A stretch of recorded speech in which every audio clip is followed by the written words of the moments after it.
Now, the University of Edinburgh collected opinions from 7,000 voters across the entire country on whether Scotland would go it alone. Now, they found that the country itself was fairly positive about an eventual split, with almost 70% believing it would happen.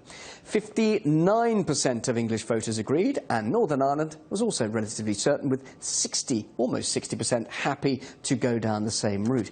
And finally, 54% of Wales thought that Britain's breakup was close. Well, joining me now to discuss this is Colin Fox, leader of the Scottish Socialist Party. Colin, are you surprised by these statistics, that people do believe, actually, that Scottish independence isn't that far away?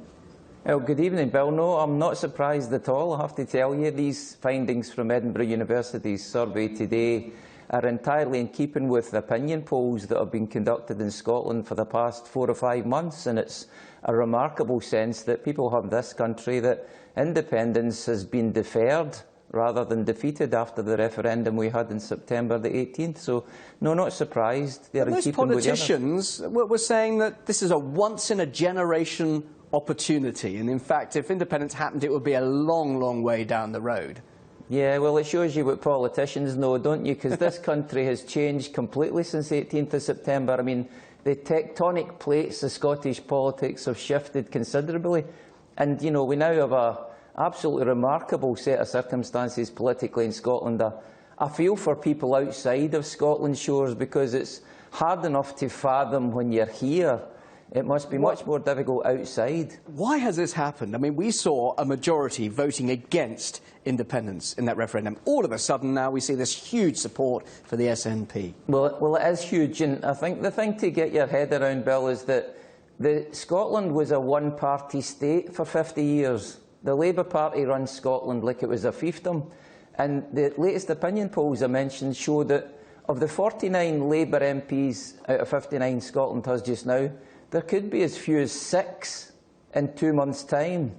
You know, Labour faces absolute annihilation at the polls, and it's because they misjudged the mood. They were on the wrong side of a progressive question in September, and then they compounded their error by reneging on a promise to provide more powers for the Scottish Parliament when that referendum was over. And Colin, what about your party, Scottish Socialist Party? You want independence as well, but have you now been overshadowed by the SNP? How do you actually fit into the political spectrum now that it's not dominated by Labour?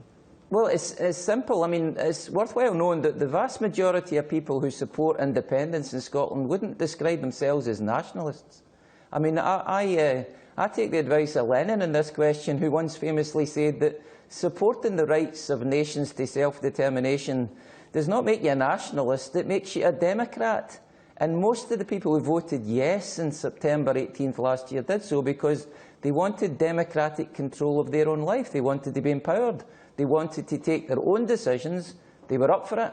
And they weren't going to blame anybody else for decisions they took. They wanted, you know, to determine their own future. So, but surely a socialist background, your socialist background needs obviously a lot of money behind it, doesn't it? Obviously, to pursue socialist policies. What about the collapse in oil prices for Scotland? That's one of the main arguments for it to go independent. And look what's happened now. Could it afford to be on its own?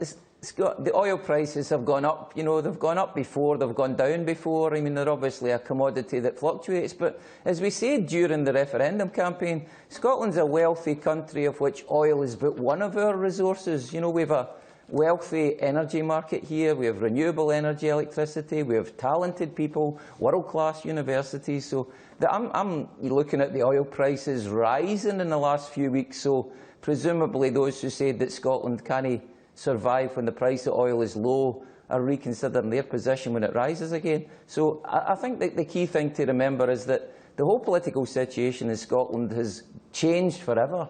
And that's the circumstance that we're living in ahead of these general election in 2 months' time. Colin, thank you very much. Great to have you on RTUK. Thank you.